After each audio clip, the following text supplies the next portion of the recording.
Hello guys and welcome back to the F1 YouTube channel, and in today's video I will be reacting to two new liveries for the 2020 F1 season. So without a further ado, let's begin, and let's start off with Williams, who leaked their FW43 with their new livery online today. And can I just say, what another brilliant looking car this is. Like with other cars we have seen so far this season, the colours used, the white, the blue and the red, they haven't been exposed and overused. I absolutely love the thing. Whether it's quick on track, that is a question we will have answered by Australia, but in terms of looks, it has absolutely smashed it. And it is such an improvement in terms of looks on the FW42. Last year's Williams car was not only slow, but didn't exactly look great either. Okay, time for my notoriously brilliant technical analysis. Starting at the front end, you can see winglets in line with the front wheels. That is something that I cannot recall being on the FW42. And with the actual front wing, it seems a little different to me, more similar to the other teams, because last year it looked rather hideous in my opinion.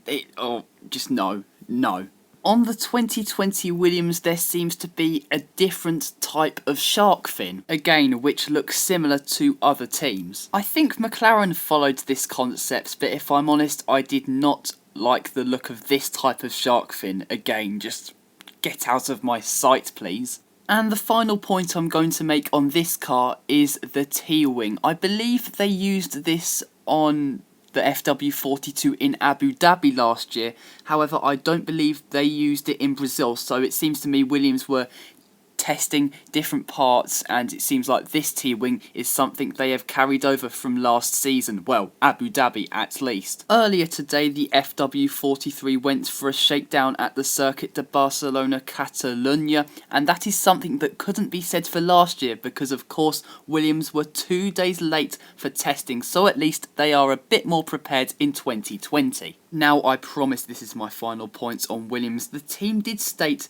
that the core architecture of the 2019 car has been carried over into their Challenger for this season, so that is something that will be interesting to observe throughout the course of this year. And earlier this afternoon, Racing Point became the latest team to break cover their 2020 car. Well, let's be honest, the team didn't exactly keep their new livery secretive, as somehow the image, or an image of the car, managed to find its way to social media, which none other than WTF1 picked up on. You will notice that with this livery, it is a lot less sports pacer heavy. That is because BWT are now the title sponsors of the Racing Point team, with Sports Pacer relinquishing their position for reasons I do not know of. But I did like last year's livery. In fact, I loved it, and I have really enjoyed seeing pink back on the F1 grid ever since it returned in 2017,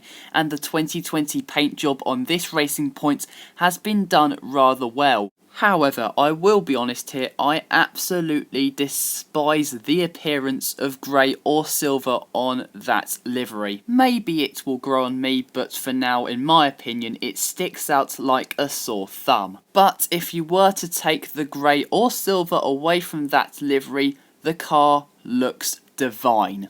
Okay, once more, it is time for my technical analysis. Now, I could be wrong here, but I cannot remember seeing this on the 2019 Racing Point car, and that is a little box or a gap underneath the airbox. But I could be totally and utterly wrong, and to be fair, I probably am. Also, there seems to be parts of the front end that are skinnier than other parts, as I now show. Again, I could be wrong, but I cannot remember seeing this on the 2019 car. Moving on, there seems to be little tweaks to the floor, and there seems to be an added T-wing, something that was not on the Racing Point car, at the Abu Dhabi Grand Prix last year. But bear in mind, this car will undergo quite a bit of development in the next few weeks ahead of the Australian Grand Prix. At the launch event, the team's CEO Otmar Safnauer said that the team want to be in a strong fourth this year. It's not unrealistic, but it sounds like a typical PR statement to me. But he also had a little dig at Romain Grosjean, which was rather amusing to hear. But guys, that is it for today's video. Please like this video, comment down below what you think of the Racing Point and Williams liveries, and if I have missed out any more technical info, please let me know. And if you haven't already guys, please subscribe to the F1 Tube YouTube channel for more content regarding the world of Formula 1. But until next time guys, see you later.